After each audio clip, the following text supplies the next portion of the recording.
and welcome back. This is Wisconsin Shoe Guy. Today we're going to do an unboxing, and this is a really interesting store. This is called & Sons. It's based in the UK.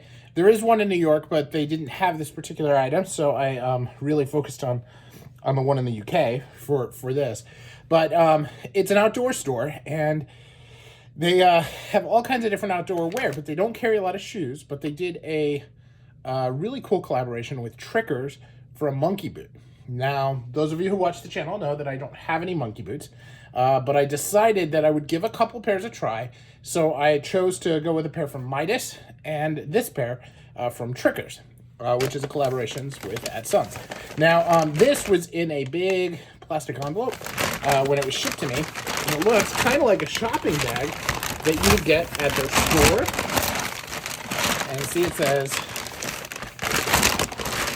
& Sons Trading Company, established since forever, which I think is kind of a cool deal. So what we're gonna do is open this up and see. Now, I don't usually include this stage in the unboxings, but the unboxing usually is a shoebox, and so we're gonna go with this.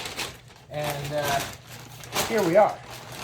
Now, as you guys know, I have a box full of shoe trees, so I did not go for trees as part of this.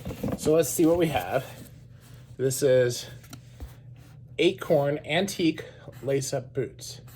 Okay, that's the style, my regular size. Now, I normally do a 9.5 in Trickers, but so the two new ones that I got were 9.5.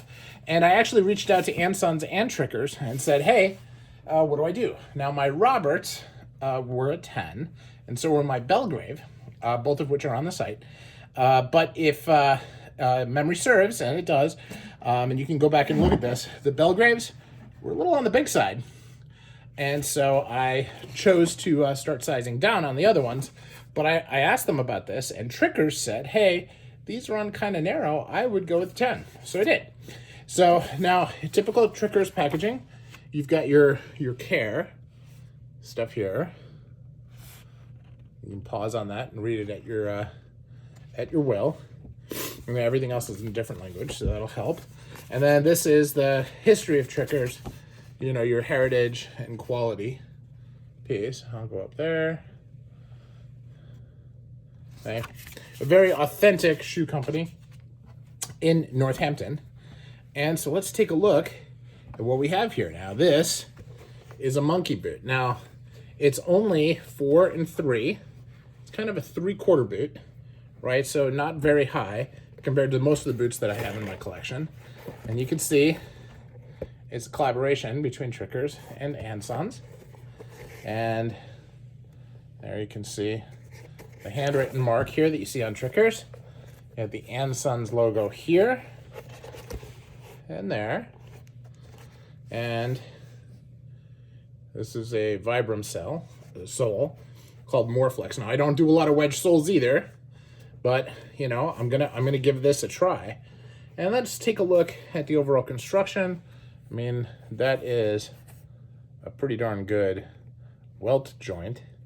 You can see they have a midsole joint there too, which is kind of cool. If you look at that, it's a different color on that part than here, than on the edge, which is cool. You know, they just didn't finish it. And for this kind of a boot, I wouldn't expect it. You can see there's a lot of gimping going on along here, right? And I'm gonna put this in focus mode here so you can see it's not super clean, not super bad. I'm sure all of this will just brush off. There's a little thread or ink, something there. Doesn't, came off just by touching it. You get this canvas here. And, you know, these are sometimes dodgy if they're not reinforced right. It certainly looks like it was. And if we go here, again with the red on the inside, and so forth. So I'm thinking that overall, this is a pretty good, solidly constructed boot. Now they're not inexpensive. They're not terrible either. Typical Tricker's pricing at around 550 pounds. And, you know, just looking at the construction here, okay, here we have the joint, a lot less than the other one. This one's a little bit what people would call the beginnings of dodgy, although I've got to admit in my overall collection of shoes, that's not terrible, but that could have been better. And there, at least the welt and the top of the welt and the bottom of the welt are on the same line. So here they did vertical. Here they did, you know, a little bit of an angle, but not a lot of an angle for what it is and should be, but not too terrible. And again, these are country boots, so they're made to be worn outside.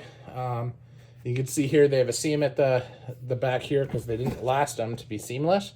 Not exactly clean on this one either. But again, those are things that you would look for in dress shoes, and these are boots. So the key thing here is, what is this lining made of? Because this lining is not as supple as most of my other Strickers lining. This is kind of a thinner one. Now these laces, they've done a lot of ads with these laces. Something special that they did. And again, manually doing the focus. There you go. It's a good wound lace. Nothing overly fancy, but there is another pair of laces that comes with it if you don't want that big contrast color, okay, which is nice. I like that. Then they have special Trickers and Sons bags, which is kind of cool. It means a different reason to keep the bag in my collection. And here we go. So that is the way these are going to be. So I will work and get these on the hoof here over the next couple days. The leather feels really good, but there's not an ounce of polish on this at all. So I'm going to have to probably do a little bit of conditioning and waxing before I can even take these outside, just because I live in Wisconsin. There's snow on the ground, and I got to make sure that they're protected before I do it. Now, these soles are thick, and obviously the rubber will be good for traction in the snow. I just need to make sure that the leather here is protected so that it doesn't get any damage. So this is Wisconsin Shoe Guy. These are my new Trickers monkey boots. Now, monkey boots are known just because they have this, you go all the way to the front here. Now, this is not aligned, and I don't know enough about monkey boots to know if it should be aligned, but it's symmetrically unaligned. Okay, so it's further up on the outside of the shoe, further in on the inside. So I'm going to make the assumption that that's totally on purpose, and we'll compare to the Midas monkey boots when I have those coming in. So what's your experience with monkey boots? Let me know in the comments below, and let me know whether or not I should go after some of the other, I mean, monkey boots is a pretty popular style on the boot makers coming out of Indonesia. Midas is one of them, but gosh, there's 20 or 30 other brands that swear by doing this. Now, here's an interesting thing. Why did Sons choose to have their logo on the inside of the shoe and not the outside? Did they think that, you know, it would only be something that we'd want to show on pics when we're doing it like ourselves, and not something, because most people don't really, you know, if you're walking, aren't going to see the inside of the shoe or the boot. So to me, that's a question. I wonder why. Let me know your thoughts. Maybe y'all are seeing something and a reason behind that I just don't see. So very interested in your feedback on that. Thank you again for watching.